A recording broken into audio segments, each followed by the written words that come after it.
nombre es Diana Muñoz, soy estudiante de licenciatura en Educación Infantil de la Corporación Universitaria Minuto de Dios en Kennedy. Mi ID es 736-866.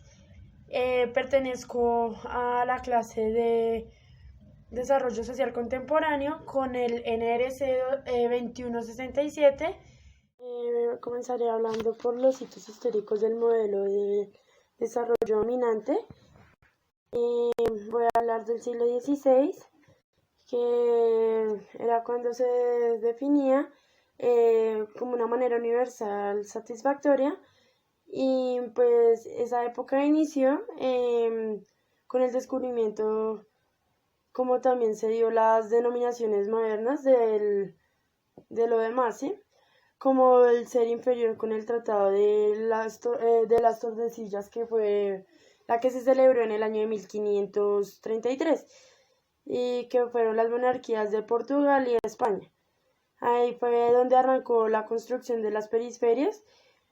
y bueno, y pues desde ese entonces las economías de la periferia se especializaban en la exportación de materia prima, y hacía que la metrópolis y pues era lo que a su vez estimulaba las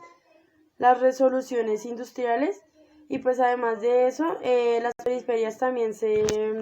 veían obligadas a la comercialización de compras y de fabricación,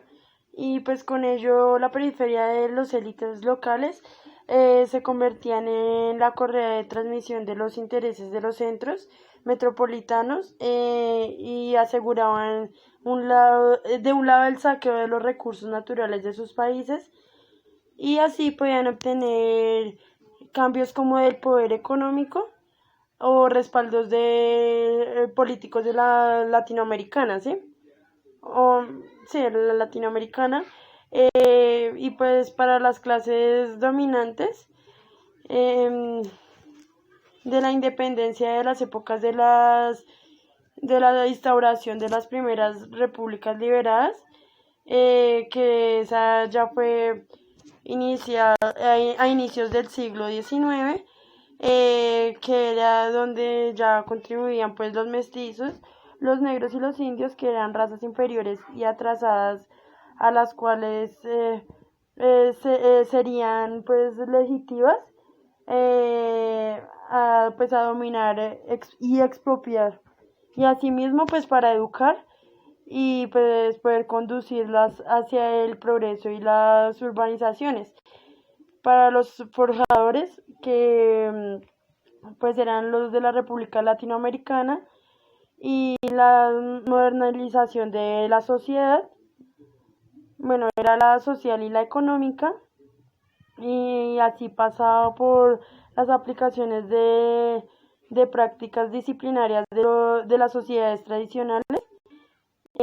ya que era por medio de la educación religiosa y los valores de la vida, que era en la parte coreana, con el propósito que quienes quisieran decir que eran distintas culturas o pues distintas etnias, y pues así eran sometidas a cambios sociales por medio de de la educación, para hacer algo así como un moldeamiento y cambiar la estructura que tenían ellos. Y pues en cuanto a los valores,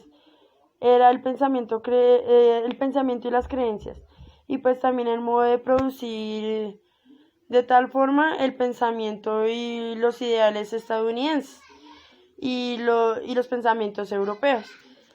y así se convirtieran en la justificación para las implantaciones de instituciones políticas y educativas jurídicas,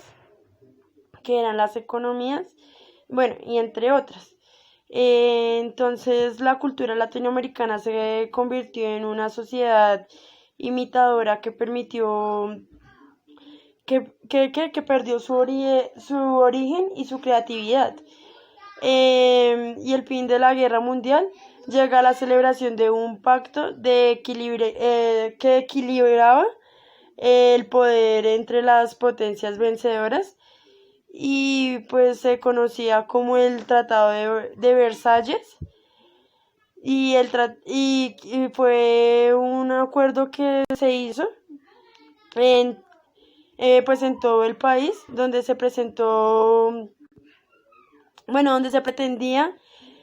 obtener la paz entre los aliados de la Primera Guerra Mundial. Y pues así también Alemania dándole un fin a la Primera Guerra Mundial, eh, tratando, tratando tratando que los Versalles obtuvieran el proceso de... Y fue la firma del Tratado de la Paz para el fin de la Segunda Guerra Mundial. Y pues ya 6 meses después fue la negociación, que fue el 28 de junio de 1910. En el Palacio de Versalles se firmó el acuerdo definitivo tras la Segunda Guerra Mundial y la transformación que se dieron en el mundo de la hegemonía en Europa. Y pues que llegó a su fin y en Estados Unidos y en la Unión Soviética, que fue lo que emergió como superponencia al mando de dos grandes bloqueos sociales y de la parte socioeconómica y de los militares enfrentándose en consagración política del desarrollo del discurso de la posesión del presidente Truman, el cual fue el 20 de enero de 1949, y fue cuando reflejó el espíritu de la época y los énfasis que tuvo en adelante, que tuvo en adelante y la política exterior estadounidense con ese discurso fue cuando se comentó lo que algunos llamaron la era del desarrollo.